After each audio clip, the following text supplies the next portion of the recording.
बिस्मिल्लाहिर्रहमानिर्रहीम, अस्सलाम वालेकुम रहमतुल्लाहि व बरकातहू। मेरा नाम अहमद अकील है। आप देख रहे हैं प्रॉपर्टी विजन टीवी। इस वक्त की मार्केट की सूरत हाल क्या है, रियल एस्टेट की मार्केट किस तरह बिहेव कर रही है, क्या चीज़ें बिक रही हैं, किधर लोगों का ज़्यादा रुझान है, क्या डिमांड है, किस तरफ लोग जो ख़रीदार हैं और क्या क्या चीज़ें उसके पास अवेलेबल है, आइए इस पर बात करते हैं।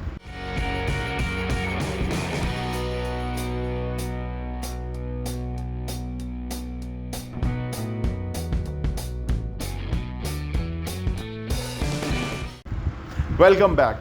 मार्केट की जो इस हफ्ते की सूरत हाल है वो ये है कि जेन्युइन कस्टमर मार्केट में आ रहा है और बहुत ही हौसला अफजा चीज़ है कि जिस कस्टमर के पास पैसे हैं, जिसकी अपनी रिक्वायरमेंट है, वो आ रहा है। और अभी जो आ रहे हैं लोग वो बहुत लकी हैं। उसकी वजह ये है कि मार्केट अभी तो फिर कीमतें रीज़नेबल है, पकड़ाई में है। जब ये इलेक्शन अनाउंस हो जाएंगे, जैसे ये अभी ज़िमनी इलेक्शन हुआ है और उसके बाद अगेन इमरान खान ही बहुत ज़्यादा सीटें लेके गए हैं, इसका मतलब यही है कि लोगों के जो सेंटिमेंट्स हैं वो इमरान खान के साथ हैं। और इलेक्शन तो होना ही है, चाहे अगस्त में ही हो जाए, उससे आगे तो नहीं जा सकते। तो उसके बाद फिर हुकूमत जो है वो बदलती हुई नज़र आती है और इमरान खान की हुकूमत बनती हुई नज़र आती है। जिस तरह से पब्लिक सेंटिमेंट्स हैं, जिस तरह से सूरत हाल नज़र आ रही है। अगर इन वर्स्ट के सिनेरियो कोई भी हुकूमत आ जाए, मैंडेट उसको मिल जाएगा और उस मैंडेट को 3 साल तक कोई ज़्यादा चैलेंज होगा नहीं और उस वक्त सूरत हाल कुछ और होगी, तो मूड ऑल टुगेदर बदल जाएगा।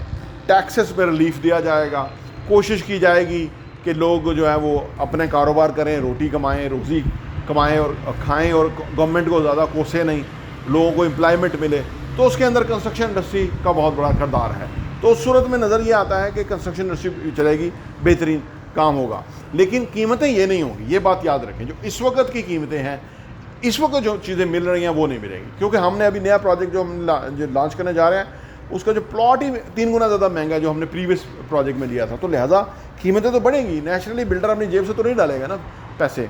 ज़मीन की कीमत बढ़ गई, कंस्ट्रक्शन की बढ़ गई, तो वो पर स्क्वायर फीट के ऊपर ही आएगा। तो लिहाजा हम जो पहले भी कहते रहे हैं, जो हमने चीज़ें लोगों को बेची हैं, जो दी हैं, वो बहुत ही रीज़नेबल कीमत में है। और अल्हम्दुलिल्लाह हम मुतमईन इसलिए हैं बेचने के बाद कि उनको फ़ायदा है, उनके पैसे बन रहे हैं। आज बेचना चाहें प्रॉफिट के साथ वो बेच सकते हैं।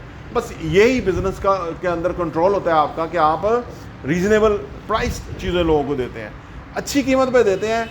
और उससे क्या होता है कि कस्टमर मुतमईन होता है और वो प्रॉफिट गेन करता है और वो हैप्पी होता है और उसकी कोशिश होती है कि दोबारा और कहीं इन्वेस्ट करे। वो हमारे साथ इन्वेस्ट करता है, ज़ाहिर सी बात है, जिस कस्टमर को फ़ायदा होगा वो इन्वेस्ट करेगा। यही बिज़नेस का फिनोमेना है। तो इस वक्त फिर चांस है कि चीज़ें एक रीज़नेबल कीमत में आपके हाथ में आ सकती है। चीज़ आप कोई उठा लें, बना लें, ख़रीद लें, ठीक है ना, किस्तें दे लें, वो चीज़ बन जाएगी। कल को तो ये माजी होगा, यानी आप सोचेंगे कि यार हम कहाँ थे जब इस कीमत पे चीज़ें बिक रही थी। आपने देखा होगा कि आप कहीं भी रियल एस्टेट के बारे में, जेन्युइन रियल एस्टेट एग्जिस्ट करता हुआ, उसकी बात कर रहा हूँ, फार्मो शामों की बात नहीं कर रहा, क्योंकि वो तो लॉस के अंदर ही है। उसमें सिर्फ बेचने वालों के पैसे बनते हैं, जो खरीदने हैं उनके पैसे नहीं बनते। ये बात गारंटी है, क्योंकि हमने ये तो 90% यही है, 10% किसी के बनते होंगे। खैर जो बेच रहे हैं उनके खूब पैसे बन रहे हैं। लेकिन हम आपको जेन्युइन प्रॉपर्टी का बताते हैं। फार्मों को तो कोई वो नहीं है, हर रोज़ नई चकबेली से फ़ोन आ जाता है, कोई कहीं से आ जाता है कि भाई नई सोसाइटी है तो आप आएँ तो लॉन्च की है। वो हम उसकी तो इतनी ज़्यादा अहमियत नहीं है।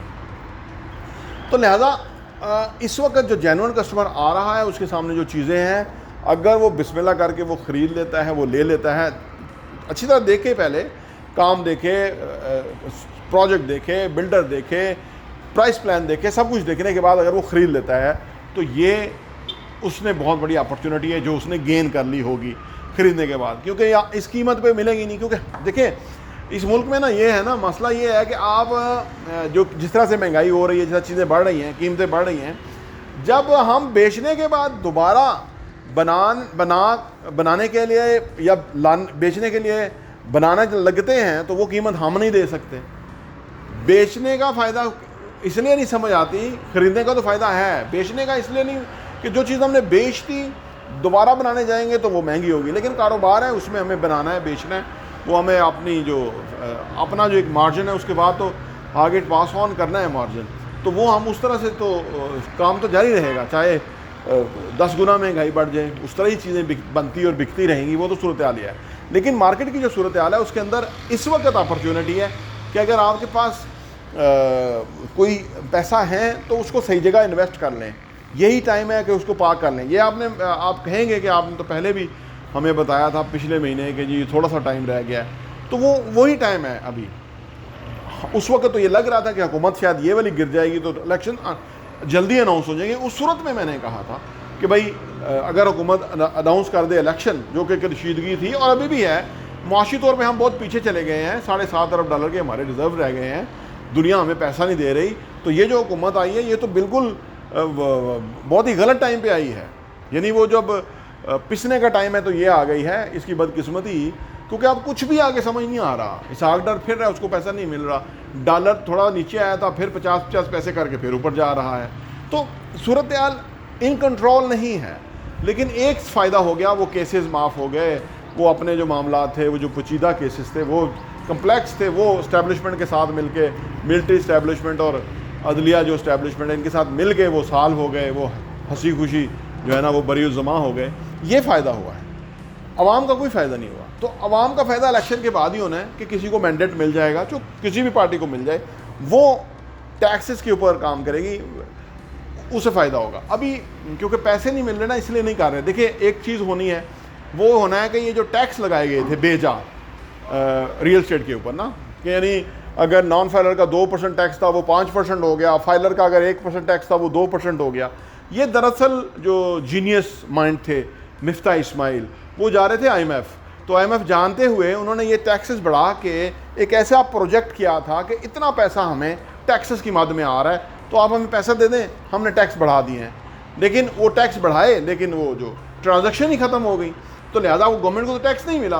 अब IMF से पैसा मिल गया, असल में करते तो हम ये ना, जब IMF से पैसा मिल जाए फिर टैक्स नरम कर देते हैं, क्योंकि लोग मर रहे होते हैं, वो हमने नरम करना था। लेकिन IMF से मिलने के बाद हमें कुछ $4-5 अरब IMF से, वर्ल्ड बैंक से, एशियन डेवलपमेंट बैंक से और अदर जो मालियाती अदारे हैं उनसे मिलना था, वो भी मिला नहीं है। इसलिए हमने टैक्स नीचे नहीं किया।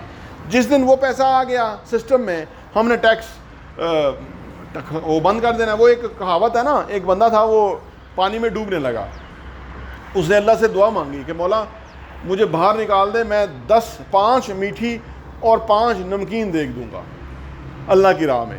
वो कुदरती उसका हाथ बढ़ा, कुछ थोड़ा सांस बहाल हुआ, थोड़ा आगे आ गया, फिर बेहतर पोजीशन में आ गया। तो उसने सोचा कि मौला मैं 5 नहीं 2 दूंगा, ठीक है।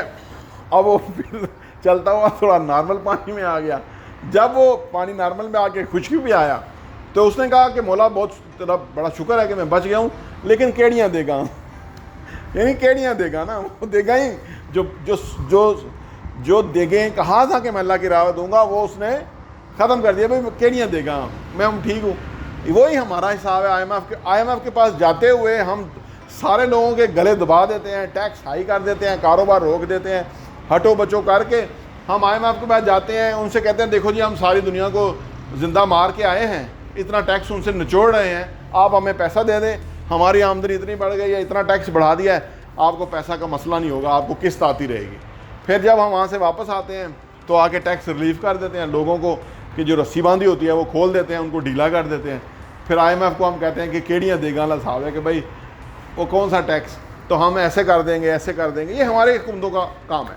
तो मार्केट जब तक रीज़नेबल प्राइस है, जब तक कि कोई अच्छी हुकूमत नहीं आ जाती, यानी ऐसा कोई सिस्टम नहीं चल जाता, तब तक ही अपॉर्चुनिटी है। वरना कीमतें उस लेवल पे जाएंगी कि वो आप रीच में नहीं आएंगी। मैं आपको बता रहा हूँ जो हमारा पोटेंशियल है, जितना लोगों के पास पैसा है, जितना हमारी रिक्वायरमेंट है, जितनी हमारी 22 करोड़ आवाम है, इस सूरत में तो आपको कुछ भी नहीं मिलेगा। हर चीज़ ही महंगी हो जाएगी, कॉस्टली हो जाएगी। आप सोचेंगे कि कभी ये रेट था। जैसे मैं आपको बताता हूँ ना, बिजनेस डिस्ट्रिक्ट के अंदर आज से 3-4 साल पहले 5-6 करोड़ के ऊपर कनाल का प्लॉट मिलता था, आज वो 22 करोड़ का है। ये 3 साल ही हुए हैं। तो बस इसी तरह से कीमतें कहाँ से कहाँ चली जाएंगी। तो इस वक्त ख़रीदारी का टाइम है। प्रॉपर्टी टीवी देखने का बहुत बहुत शुक्रिया।